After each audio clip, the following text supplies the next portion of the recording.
ಏನಪ್ಪ ತುಂಬ ಬ್ಯುಸಿ ಆಗಿಬಿಟ್ಟಿದ್ಯಾ. ಒಂದು ಫೋನ್ ಇಲ್ಲ, ಒಂದು ಮೆಸೇಜ್ ಇಲ್ಲ.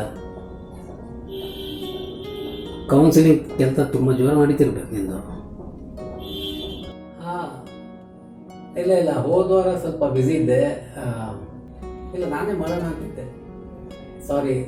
ಹಾಂ, ಇನ್ನೊಂದು ಒಳ್ಳೆ ವಿಷಯ ಇದೆ. ನಾನು ಹಾಕಿದ ವಿಡಿಯೋಗೆ 1,000 ವ್ಯೂಸ್ ಆಗಿದೆ. ಅಲ್ಲದೆ 72 ಲೈಕ್ಸ್ ಬೇರೆ.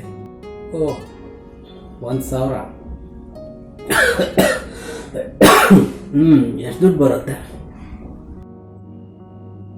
ದುಡ್ಡ ಇಷ್ಟು ಬೇಗ ಹೆಂಗಪ್ಪ ಬರುತ್ತೆ ದುಡ್ಡು? ನಾನು ಇವಾಗ ಶುರು ಮಾಡಿದ್ದೀನಿ. ಸದ್ಯದಲ್ಲೇ ನನ್ನ ಚಾನಲ್ ಫೇಮಸ್ ಆಗುತ್ತೆ. ಯೂಟ್ಯೂಬರು ಕೌನ್ಸಿಲಿಂಗಿಗೆ ಒಳ್ಳೆ ಡಿಮ್ಯಾಂಡ್ ಇದೆ. ಇದೆಲ್ಲ ಇರೋದೆ ಸೌರವ್, ನಾನು ಹೇಳಿದ್ದು ಕೆಲಸದ ವಿಚಾರ ಬಗ್ಗೆ ಏನಾದ್ರು ಯೋಚನೆ ಮಾಡಿದೆ? ಡ್ಯಾಡ್, ಪ್ಲೀಸ್ ನಂಗೆ ಸ್ವಲ್ಪ ಟೈಮ್ ಬೇಕು. ನಾನು ಒಳ್ಳೆ ಫೇಮಸ್ ಯೂಟ್ಯೂಬರ್ ಆಗಬೇಕಂತ ಇದು ಕಷ್ಟಪಟ್ಟು ಮಾಡ್ತಾ ಇದ್ದೀನಿ. ಇದು ಮಾಡೋದು ನಂಗೆ ಖುಷಿ ಸಿಗುತ್ತಾ ಇದೆ. ಹಾಂ, ಅದು ಒಳ್ಳೆಯದೇ. ಆದರೆ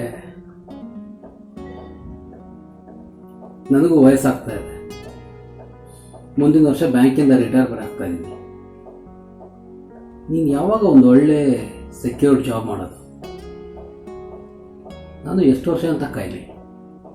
dad, please try to understand. ಅವನು ನಿನ್ನ ತಮ್ಮ ಆದರೂ ಓಕೆ. ಅವನು ಅಟ್ಲೀಸ್ಟ್ ಅವನು ಪ್ರಯತ್ನ ಆದರೂ ಪಡ್ತಾ ಇದ್ದಾನೆ ಬ್ಯಾಂಕ್ ಎಕ್ಸಾಮ್ ಎಲ್ಲ ಬರೀ. ಅಪ್ಪ ಪ್ಲೀಸ್ ಕಂಪೇರ್ ಮಾಡಬೇಡ.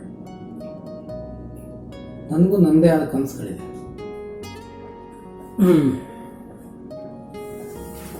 ಹೌದಪ್ಪ, ನಾನು ನಿನ್ನ ವಯಸ್ಸಲ್ಲಿ ಹಾಗೇ ಅನ್ಕೋತಿದ್ದೆ. ನನಗೂ 100 ಕನಸುಗಳಿತ್ತು, ಬೆಟ್ಟದಷ್ಟು ಆಸೆಗಳಿತ್ತು. ಬ್ಯಾಂಕ್ನಲ್ಲಿ ಕೆಲಸ ಸಿಕ್ಕಿದಾಗ ಅಂದ್ಕೊಂಡೆ ನನ್ನ ಲೈಫೇ ಸೆಟ್ಲ್ ಆಗೋಯ್ತು ಅಂತ. ಆದರೆ ಒಂದ್ರ ಮೇಲೊಂದು ಜವಾಬ್ದಾರಿ ಬರೋಕ್ಕೆ ಶುರು ಆದಮೇಲೆ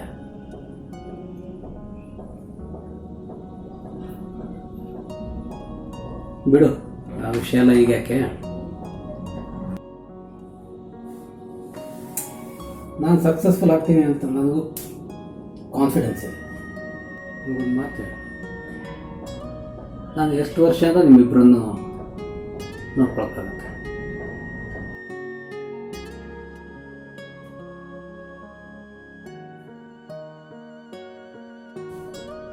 ಸೌರವ್,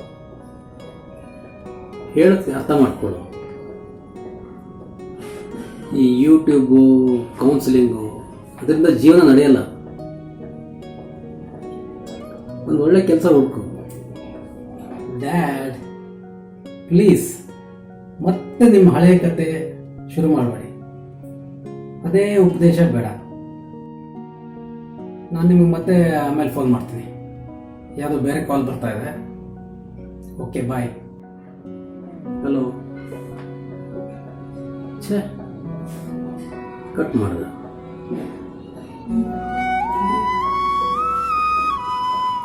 ಹಿಂಗೆ ಅರ್ಥ ಮಾಡಿಸಿದೆ.